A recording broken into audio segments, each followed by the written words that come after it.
Perspective podcast with another really important topic, one that I have touched before in my earlier interview with Janice Barcelo, and also something that I have covered in my program on conscious pregnancy and parenting, which if you go to the store page, you will see the link to go there and check it out.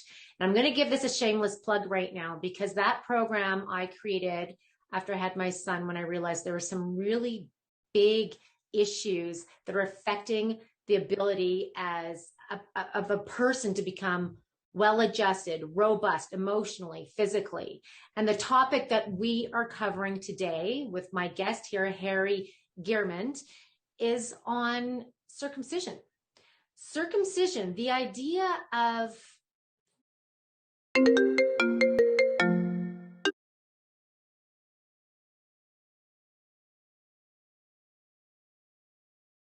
boys are somehow imperfect and need to be adjusted in their most sensitive time of life when they've come into this life new and trusting and needing our nurturing and our love and our protection. And instead, so many parents give them over to this very harmful procedure. So I have addressed that in my program on conscious pregnancy and parenting, along with so many other things. And this is a really key issue, because when I was doing an interview with Elena in the program, Elena Tonetti Vladimirova, who I've interviewed a couple of times for this podcast on other things, she told us it's a time when often men check out emotionally right from the beginning and aren't able to connect to their emotional, because that's a protection mechanism, right? So anyways, but even though the numbers are hard to pin down, but Phil, and I believe it's also in the case with the United States, the Midwestern area is the highest cutting area. So probably, Saskatchewan and then Alberta. But I don't have it's very hard to get these exact numbers. And so, but I think I can safely say 30% is probably right overall for Canada. Right. Okay. And I'm just wondering, I feel like our children are very much targeted these days on many, many, many levels. And I feel like, do you think there could be another reason to want, like, there's the money, but they've got to know it's causing harm, not just that they're making, it's not like, oops, we'll just throw that away and no harm done to you. I mean, they get their money, but there's lasting effects on the individual. Right. So I do you feel that there are other ulterior motives to continuing this practice, knowing in fact that it is harmful? Well, there are some people who feel they're defending their ethnic group by defending circumcision. So Muslims and Jews feel that they're defending their group identity. I mean, not all of them, some of them. They're some of the strongest voices against circumcision are Jews and Jewish doctors and Jewish psychiatrists and Jewish professionals. They have thought about this for a long time, and a lot of the great books opposing circumcision were written by Jewish authors. So it's not like it's always, you can't lump everybody together. But for some people in an ethnic community, they believe this is a mark of identification, that any criticism of is a criticism of their community. Mm-hmm, mm-hmm. Right. That's the thing. People take everything so personally. It's not about you. Let's look at the truth. It's not about you. Right. Right. So yeah, we're apes. We are tribal apes, and we are hardwired to see everything in terms of tribal conflict. So it's the first thing that happens when you say anything, people translate it into an us versus them discussion. And in order to have a discussion that's fruitful, you have to say, well, this is not about tribalism. This is about human rights for everyone. Absolutely. And we are not here to create hate. That's not our job. Right. And I'm sure it would actually lead to a much more peaceful, loving society if all men were actually intact and this act of violence wasn't inflicted upon them within the first days of their lives. Yeah, I have no doubt about that. And, in Australia, they used to cut boys. About 40 years ago, they stopped. And their health improved. So this idea that health would be, the circumcision advocates in Australia at the time were saying, oh, health will be destroyed if we don't do circumcision. Whoa, no, no, no. Well, their health improved. So, there you have it. And I believe their psychological health improves. Yes, I'm sure. Absolutely. So what is the history of circumcision? What is the actual true origin story around circumcision? Um, I don't think anybody really knows. I mean, we know that the Egyptians marked their slaves by cutting off the foreskin of the men. And at that time, Jews were slaves in Egypt and they were cut. And it's believed by some, everything about all these stories are disputed. So, I mean, history is, everybody tells a story differently, but it's believed by some that for some reason, after this practice was imposed on them, after they left Egypt, they imposed it upon themselves. And this actually is not that surprising, that whenever there's a change in why we don't want to do it. What are we cutting off and throwing away? Or maybe not throwing away. Maybe it's being used for other things. I don't even know in this crazy world. But it is. Yeah, we could talk about that too if you want to share. Like, it's just nasty. But because I know from my talk with Elena, with my talks with her, that often there's no anesthetic being used.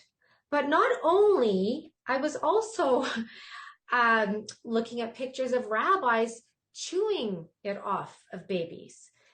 Like, and I actually saw, like, and I'm like, if this isn't a satanic pedophilic ritual, I don't know what is. Like, how could any aware parent that, like, where you are, like, for me, when my son was born, like, literally, my first thought was like, this baby could kill someone and I would still love him. Like, my drive to protect him and care for him and nurture him was stronger than anything I ever felt. Like, there's no way I would have given him up to any other authority. There's just no way.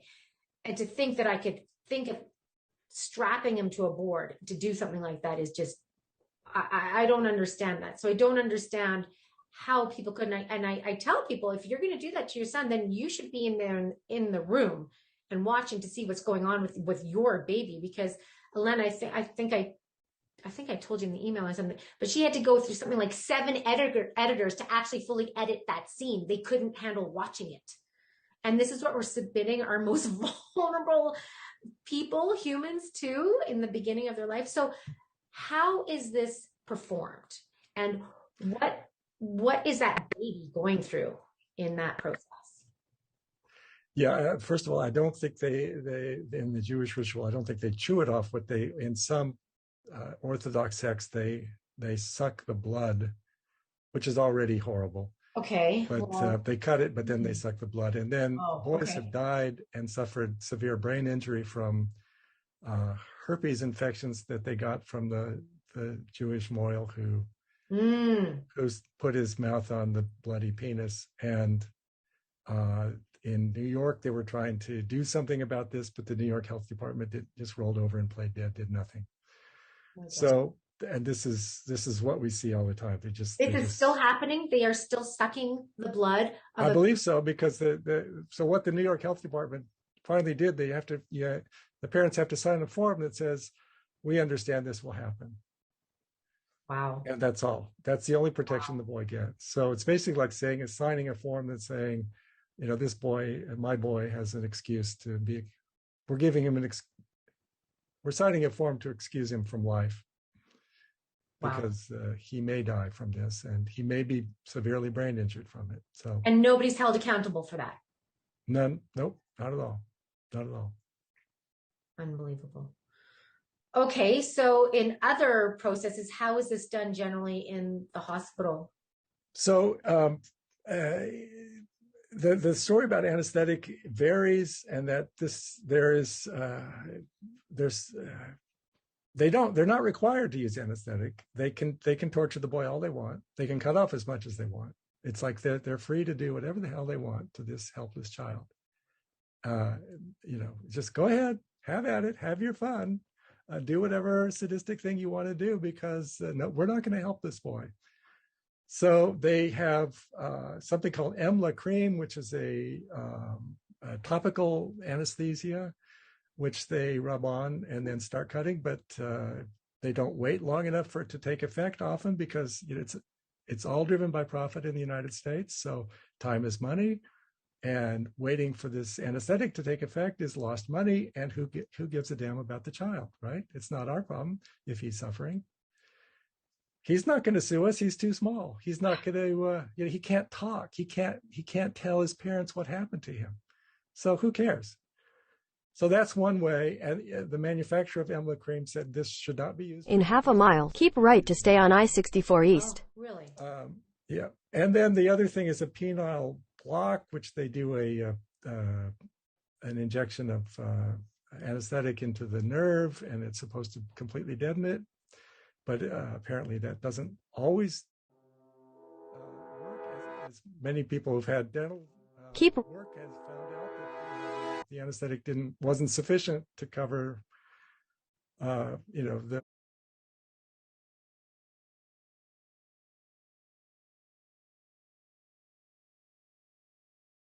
dental drilling caused. But an adult can say, well, wait, I'm feeling something now. Stop, give me another shot. But the boy can't. He's helpless. He's just a victim. So they can cause as much pain or damage as they want. They have a free license. The boy has no rights. The girl. If he were a girl, he would have rights. He would be protected by federal law. But if he's a boy, he's not, which is tragic. Strapped into. What can you explain the contraption that they use? It's called a circumstraint, and it's a board with an indented pattern of a baby's body with Velcro straps that go around the arms and legs so that the boy is immobilized. And just think about it. You have to strap down your baby to torture him. Of course you do. Right. Of course you do. He'd fight back if he could. He would do whatever he could to try to defend himself from being attacked. Mm-hmm. So they immobilize him so he can't do whatever primitive, pathetic little defense that he's got. I mean, it's just if you don't have a heart and it's not if your heart isn't breaking now, you don't have a heart. I mean, this is absolutely heartbreaking. Yes. And part of the problem for intactivists is that we have to, talk about this terrible thing and show pictures to people of these terrible things. And it's really, it's really hard to deal with child abuse. It's really hard to deal with and it's really shocking, the ignorance around it. I was looking at Brother K's. So Brother K is the founder of Bloodstained Men, right? Yes. And I was looking at his page and just some of the shares of people's just completely ignorant comments around, oh, it doesn't matter how expensive it was, we're going to get rid of that turtleneck, just like these just complete silly piece of skin, is shocking. So what is the work of Bloodstained Men all about, and what do you guys do? Well, our job is, the role that we've taken on is to do public protests on street corners, have access to those numbers, and we should. Right. But various people have tried to estimate the numbers, and the numbers based on estimations are in the 1 to 200 in the U.S. per year die. And we know of some that died directly because the parent, the mother or the father, is grieving, and they make a post on Facebook about how they lost their son. Mm-hmm. And how devastated they are. And so they can't completely silence the truth. It gets out there. Of course. But we should know the effects of circumcision. We should know how many violent criminals, what percentage of them are circumcised. We should know that. America has this problem of these mass shootings. America does the most mutilation of boys, and the mass shooters are almost always male, and this only happens in America. Why? What is it about America that's unique, that the men are mutilated and they're shooting up schools and shopping centers and places of work? Why are they doing that? Because something went wrong early in their life, is my guess. Yeah, as Lena says, it's I think the first time that sex and violence meet. Right.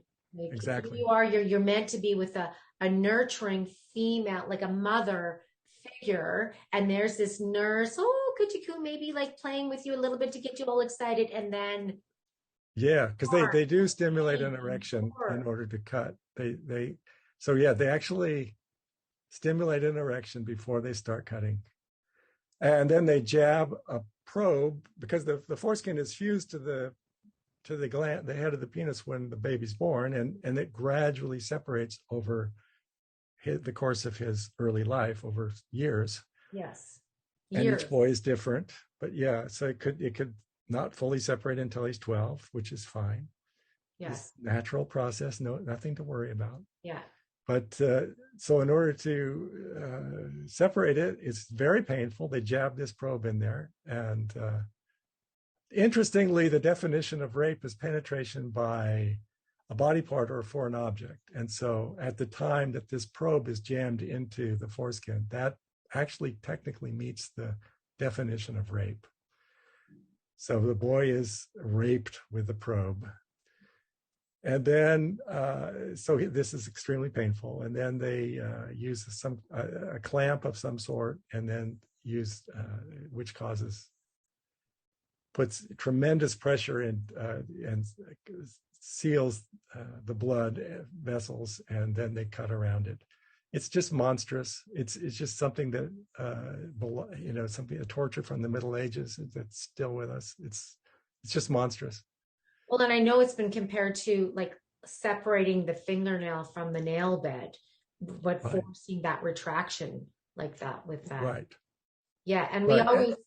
and then we have this excuse that we have to circumcise our boys, even if they didn't get circumcised later on, because it's not retracting, because they're 6 or 7 or 8 years old and it's not retracting, when if we would understand anything about the anatomy of our boys, that is a completely normal, Exactly. healthy penis. Yeah. And that's what it's right. Do.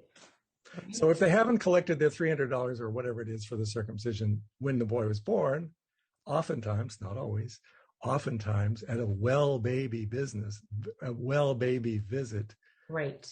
Business. I like that little slip of the tongue there. Well baby visit. Yeah. Mm-hmm. Will forcibly retract in this when they're supposed to be checking out for wellness, and they make it, and it's what they call an iatrogenic injury. It's a doctor-caused injury. Then it's reddened and disturbed, and they say, "Oh well, look, you should have cut him when he was born. Now we'll cut him for you. He needs to be cut." And then they get their money then, and the boy loses his foreskin. Right. And this is another male body in terms of nerve endings.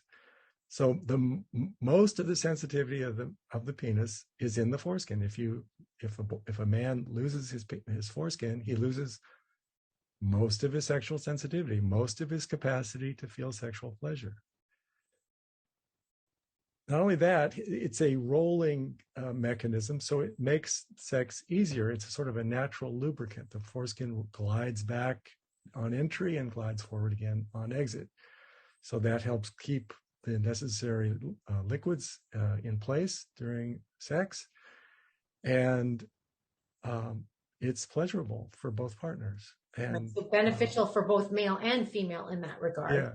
Yes. So, I mean, rough sex is a problem when the man can't feel anything.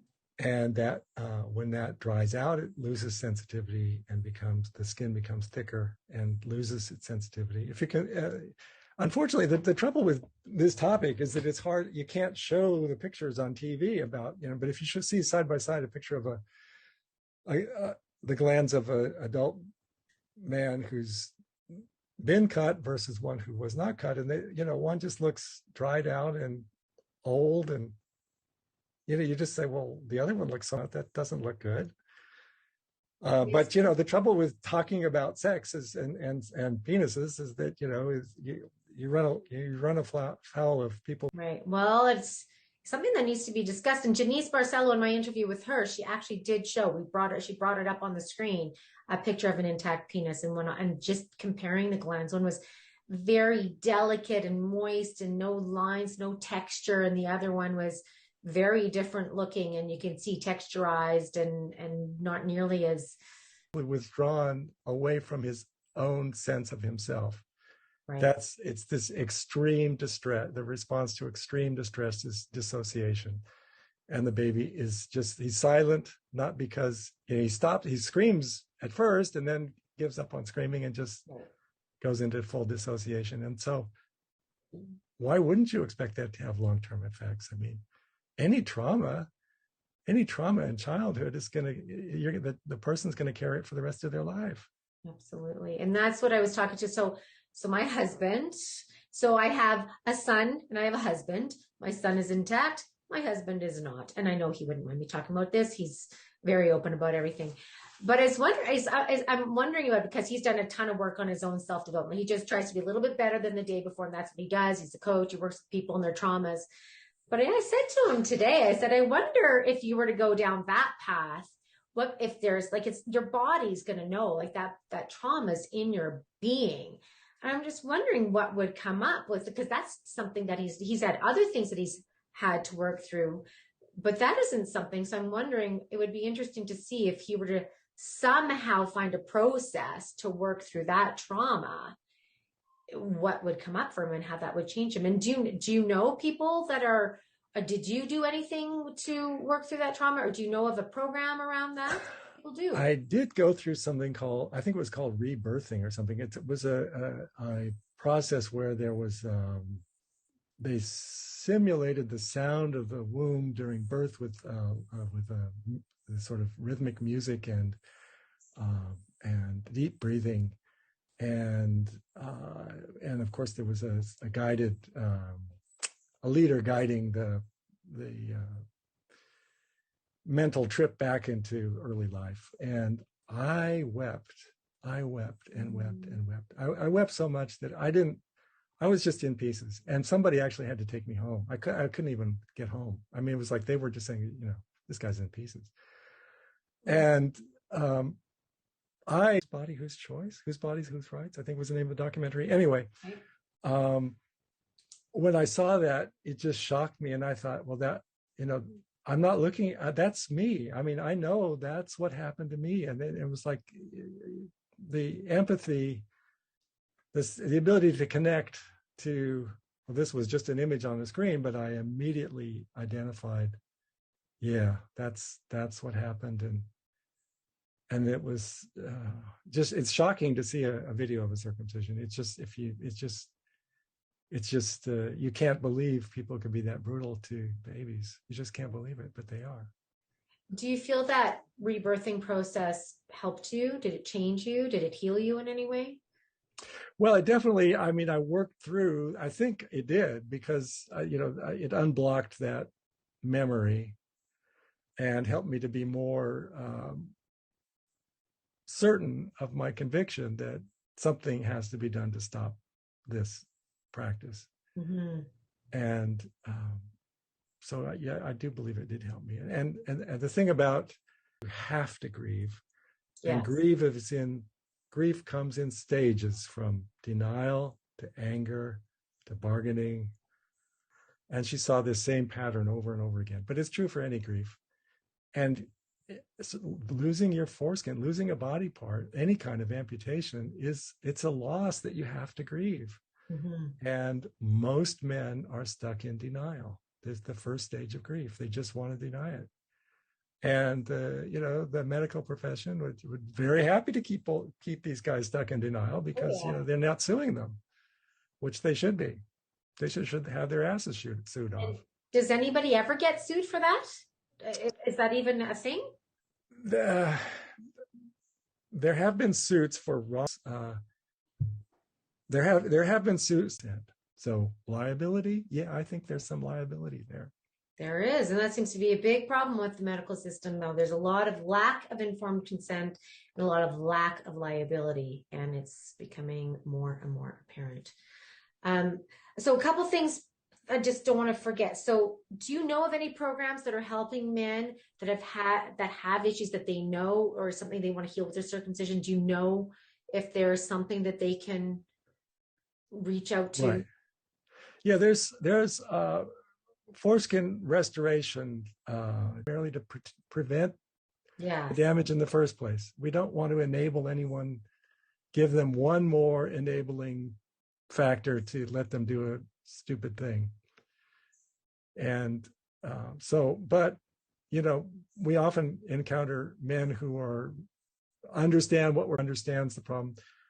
There's a psychologist in Boston called Ronald Goldman who wrote the book Circumcision, the Hidden Trauma, who works with this topic.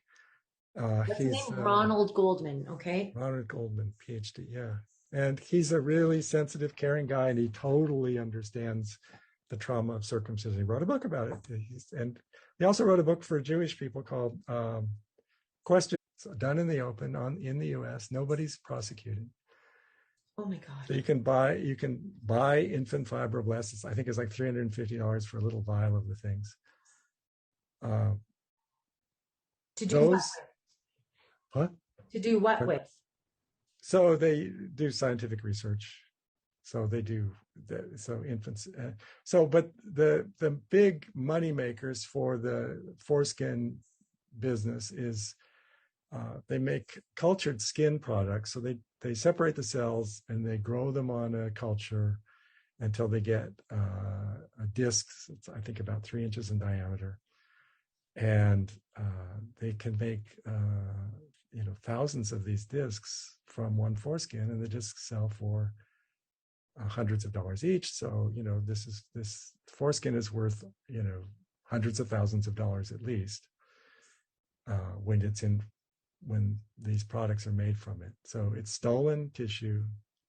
The parents were not informed that this would happen. They're openly dealing in these. This is human trafficking. I mean, this is living cells stolen from someone who didn't consent to the removal. So it's human trafficking. It's done in the open. Nobody's prosecuted. What did they do with these cultured skin products? They're used as wound dressings and burn dressings. And there are artificial skin products that can serve the same function, I'm told. But it's completely unethical. That's not a justification. No, absolutely not. I mean, first, the parents aren't informed as to the truth of the procedure itself, and then they go on to make hundreds of thousands of dollars from that little bit of skin that they took from their child. It's just, we're going to sell part of your baby, the baby you had in your body for 9 months, and you cared for, and you carefully ate the right diet and exercised and avoided smoking and coffee and did all the right things. Oh, we're going to cut him into two, and we're going to sell part of him for our profit, and just sign this form. Why don't you? You mean you don't want to sign the form? What's wrong with you? Right. I mean, it's just madness. I also and the other thing. Oh, sorry. Go ahead. One more thing that is there's a skin cream for. Okay, that's what I was going to ask. Expensive, sold to wealthy older women, made from foreskin cells. Yes. It was promoted. It's been promoted by other actresses, media stars. And, somebody should be advising these people that you don't want your name attached to this. This is a crime against humanity. And you just put your name on it. And somebody should have told Oprah, or someone should still tell Oprah, if you want to separate, you want to say, I made a mistake when I thought that was a good idea. Now that I know better, I don't know how they're being rewarded. I'm sure they're being rewarded some way for doing product promotions. Oh, for sure. Of course they are. Product promotion is always rewarded. Of course. So they're getting something for this. This is like endorsing the Holocaust or something. You just don't want to say, oh, this is a good thing. No, that's like, don't do it. Don't go there. Well, save your reputation. Mega rich celebrities and even Oprah, I'm just questioning all of them and what's going on at that upper level. And it's like the ego is so, it's so huge that they just say it. Like they just say it knowing that nobody's going to touch them. Nobody's going to do it. It's sick. Yeah, I think Ellen got into trouble. She was so she mistreated her employees or something, and finally, people said, you've lost touch with reality, Ellen, because the story, the image she wants to present is of a caring, with it, smart person, but apparently, your partner will be deprived and you will be deprived. And, so those are, for the American Academy of Pediatrics and other professionals who have promoted circumcision have consistently treated it as if there were no value to the foreskin, has no worth at all. There's no discussion of the value, the functions. And when you confront a doctor or a nurse who's trying to sell circumcision, just, oh, what are the foreskin? What are the functions of the foreskin? Could you please tell me? Mm-hmm. And they're just like, they don't know. They're just like, what? They believe that has no function. And that enables them to do the terrible things they're doing. So, and the protective function, apparently on the polar expeditions in the 19th century, they wouldn't take rounds of the penis. Wow. Oh, in a cold climate knows, you want to stay warm. And that's one thing that the foreskin does. It also prevents in early life, because it's fused together, it prevents foreign matter from getting in there. And that's definitely a positive function. Mm-hmm. And then what about the immunological? So the foreskin exudes, I can't think of the name of it, but there are these Langerhans cells. I don't remember this very accurately because it's kind of technical, but they exude a substance that forms an immunological barrier, which protects from infection. And this latest paper that I just read out of Denmark said that the cut men are having more infections than the uncut men. So just the opposite of what the sellers of circumcision have been telling people, that of course you interfere with nature's work and you're going to set yourself behind. If you could send me the link to that paper, that would be really great. I'd love to post it in the notes. I will do. Yeah, that would be really great. It just came in today. Oh wow, brand spanking new. And have there been other? So how many studies are there? Are there a lot of studies and peer-reviewed articles and things like that around circumcision and lack of circumcision? Unfortunately, because the profit motive goes to doing circumcisions, most of the research is supporting the idea of doing circumcisions. And the most, but there are, Morten Frisch in Denmark did a landmark study that showed that that painful sex was more prevalent amongst the partners of cut men in Denmark than uncut men, which is not surprising, but it was the first time it was ever put in the medical literature. And when he tried to publish this, he met this tremendous resistance from people who were trying to prevent him from publishing it, because there's a story they don't want to hear. They don't want people to hear this. So he had to fight to get his paper published. This was a few years ago. And anyway, so that was a landmark case that revealed that you have to talking to scientists is like, it seems like so many times what's called science is just the most obvious thing in the world, but somehow it's like talking to a child. They have to be told the most obvious thing in the world. If you finally frame it in the language they understand, oh, okay, I get it now. But it's like, well, of course a whole penis is going to work better than a partial penis.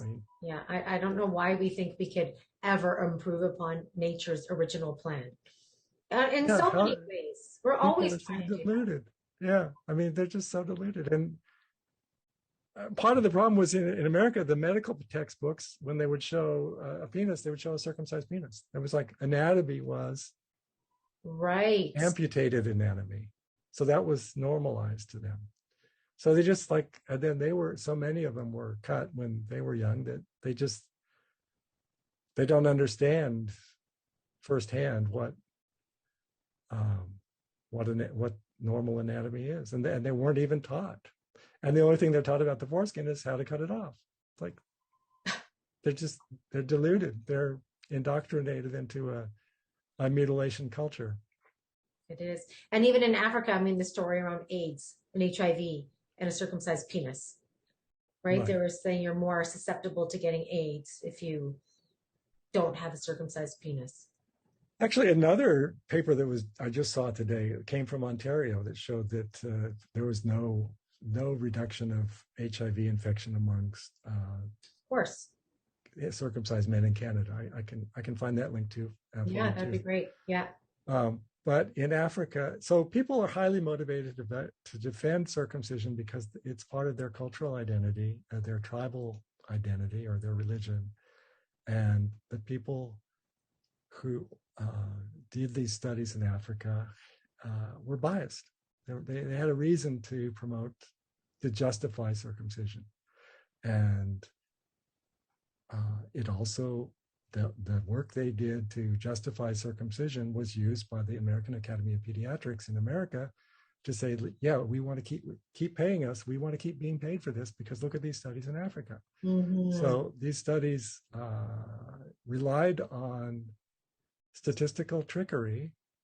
So if you compare two very small numbers, the relative difference can be quite large. So it's like if you compare 0.001 to 0.002, the second category is twice as big. Yeah. So you say it's twice as big. Right. And so that's what they did. They compared two very small numbers and they said, and this is repeated ad nauseum, circumcision reduces HIV by 60%.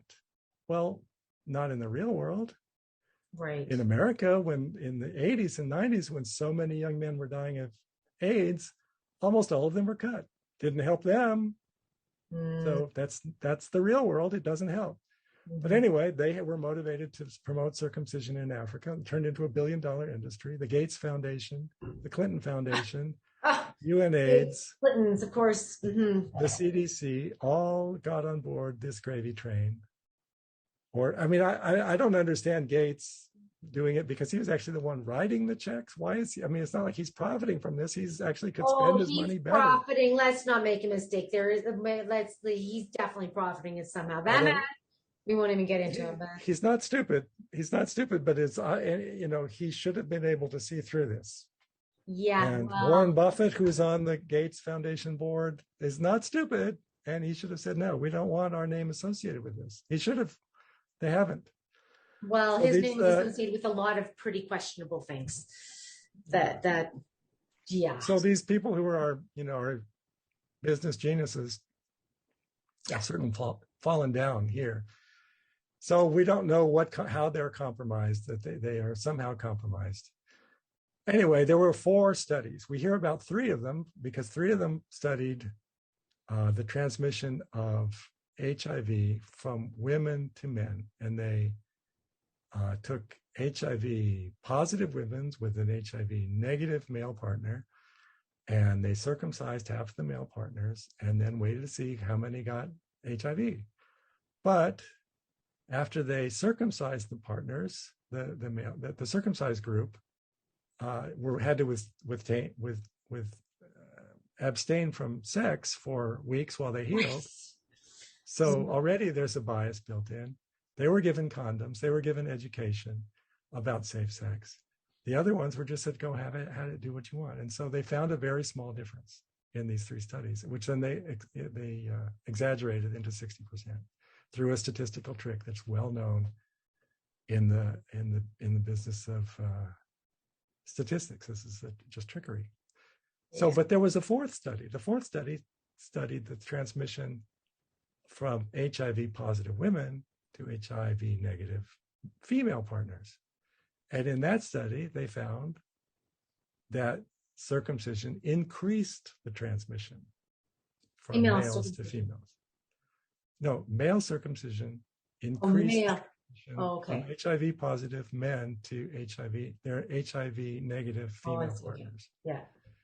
So what did they do with this information that made circumcision look bad? They buried it. They said, we're going to cancel the study due to futility. I mean, that just gave away the cover story, because if they really wanted to stop HIV, it's not futile to know that circumcision is making the matter worse. That's not futile. But if your only goal is to promote circumcision, well, then it is futile because it's not helping your goal. Right. So they gave away the game. They stopped this due to futility. Further, because most transmission is from male to female and not female to male, a small increase from male to female is going to have a bigger effect than a small decrease from female to male. So if you go around circumcising men, you're going to have more HIV because more women are going to get it. Yeah. And so, and the Africa, but it's billions of dollars have thrown at it, and they've circumcised 25 million African American or African men and boys, sometimes by force. Absolutely unethical. They've misled them. They've body shamed people, intact African men. They've treated African men just like animals. This is supposed to be our enlightened age. It's just shameful. No. And the money keeps pouring in from the U.S. to do this. It's criminal. It's a crime against humanity. Absolutely a crime against humanity. You never hear about it in the media. Nothing. Except to say, oh, circumcision prevents AIDS. Look at 60% reduction. It just, you never hear the reality. Right. And I think their whole AIDS story, that's a whole other rabbit hole.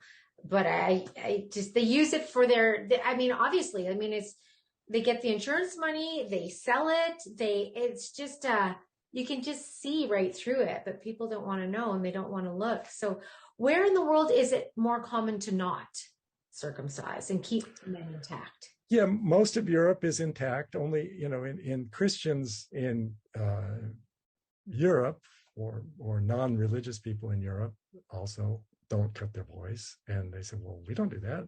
It's not part of our culture. The only people doing it there are Jews and Muslims. And a lot of European Jews don't cut their boys, just like, some American Jews don't cut their boys.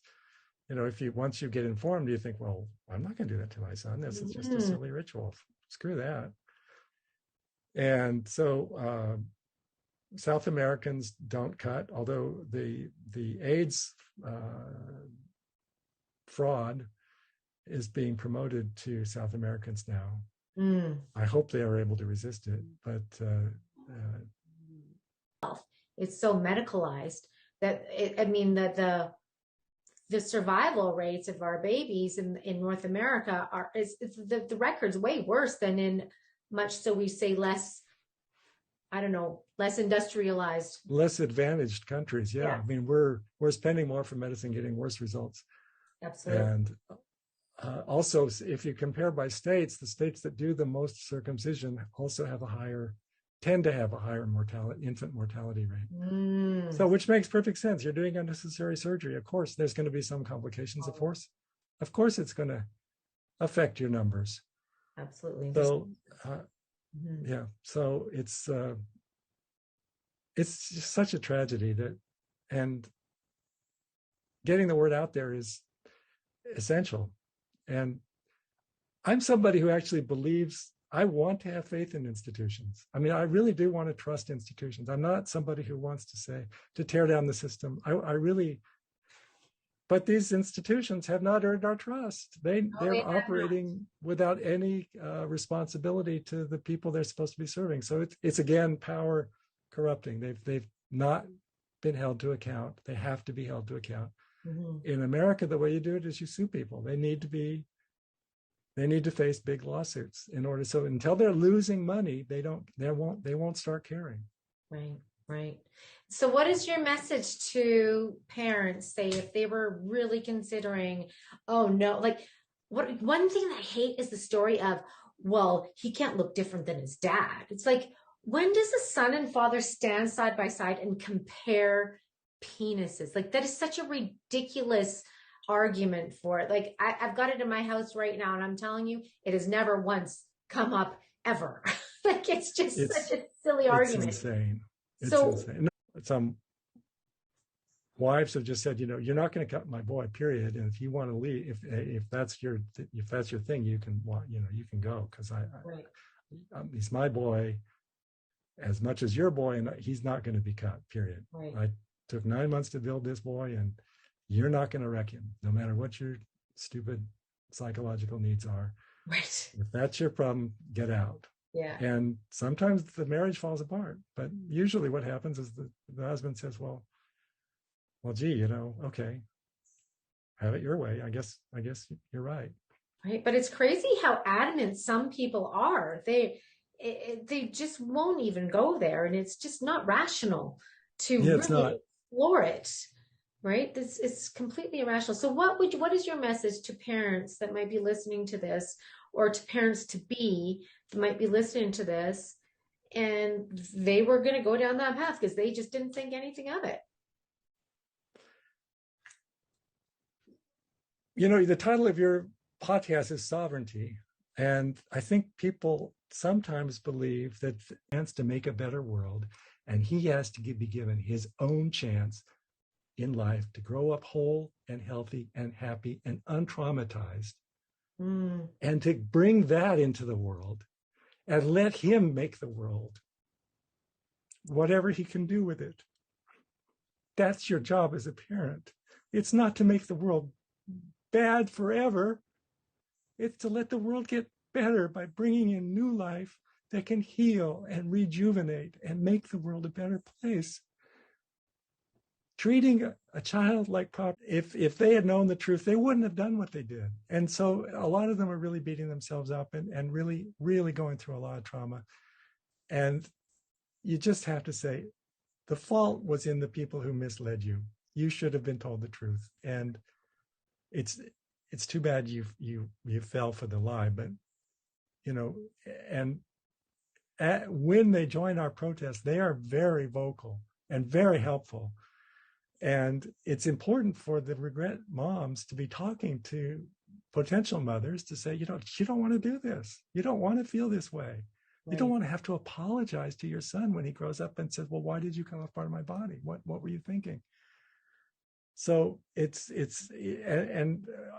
always regret parents need to be treated carefully and find the compassion, because you can't blame them for being misled. Right. Ooh, wow. 20 in Pennsylvania or nearby and want to join, we'd love to have you. We have lots of papers, scientific papers, and other stuff on our website that are helpful for people who really want to research the topic, and we have links to other websites that are very, very helpful. One that just showed up is called circumcisionisafraud.com, and it explains very clearly why it's illegal and fraudulent to circumcise baby boys. It's done by lawyers. They know what they're talking about. It's they make a very strong case. Mm-hmm. And so we're very proud of our website. Just redid it, and we're very proud of it. We hope people will see it as a resource and can launch off to other great websites. And there's a lot of information out there. If you get past the disinformation machine, you can find that, yeah, of course, nature didn't make a mistake. Yeah, that's obvious. Should be obvious to everyone. And it's like your intuition was probably right when you thought that nature did the right thing. And, so we're very proud of the website, and we'd love to have visitors come and join. And we'd love to have people show up in Pennsylvania in the next 2 weeks while we're out there. And how are, just lastly, around like the protests, how are they received by the public? Are people shocked? Are they open? Are they disgusted? Are they curious? What do you get? All of the above. We get anger, resentment. Sometimes people throw things at us. Sometimes they're giving us a big thumbs up and say, thank you, thank you, thank you. And sometimes people stop and say, we saw you here 2 years ago and we didn't cut our son because we saw you, and we understood right away that this is a terrible thing to do. And yeah, it's like, it makes me cry, because that's the whole idea, and it works. And we're fighting against a system that wants to sell mutilation. But getting out on the streets, talking to people face to face, putting our bodies on the line, it's hard work, but it's really rewarding in that you meet Online discussions can be very hateful and nasty and brutish and awful, but when you meet people face to face, usually it's much better. Yeah. And sometimes people come to counter protest, and we talk to them, and about half the time they get it and they walk away enlightened. I mean, they say, oh, you guys are right. Wow. And not always, but it's like the truth is amazingly powerful. It's like it really works. Right. Right. Well, it's such important work. I'm so thankful that through my last interview with Amanda Vollmer, I'd heard about Brother K. So then I looked him up, and then I looked up and connected, and I'm so glad I did, because it's such an important message. And I really feel there's a lack of advocacy for our children. We need when they can't advocate for themselves, it's our responsibility to do that. We have to. I mean, they need us. They're depending on us. Right. This is such an important thing that you can't really undo. There might be these machines sold, and there might be some, but you can't undo something like that. And then the physical trauma, the emotional trauma, everything on top of that. It's just, and you don't know what you don't know as a man who has lived his whole life that way. You don't know what it would have been like otherwise. And that's a real disservice to our boys. Yeah. Thank you, Harry. I think we've covered it all, unless there's anything else you wanted to mention. I really appreciate it. Sasha, thank you so much for giving me a chance to talk to you. Thank you. I know the audience is going to appreciate it. So mamas, papas, if you have children and you've done this, I mean, it's not about the guilt, it's about the knowing and the information. And if you are about to have children, then please think about it. As Harry says, yes, you are sovereign over your own body. And this is a big issue that we're fighting with right now, these days, currently. And to take that away from your children is not your right, right? Our job and our responsibility is to protect them at all costs, is to be there and to take care. And if you've listened to this at all, you know that there is harm being done and no benefit. It's all harm, no benefit. And it's really a monstrous practice that needs to stop. So it stops with you and with each and every one of us. So please share if you feel that this could help anyone. If you know someone who is about to have a boy and they are going to go down that path, and this might change them, might save one more boy. So please, if you can share, please do. And thank you for tuning in.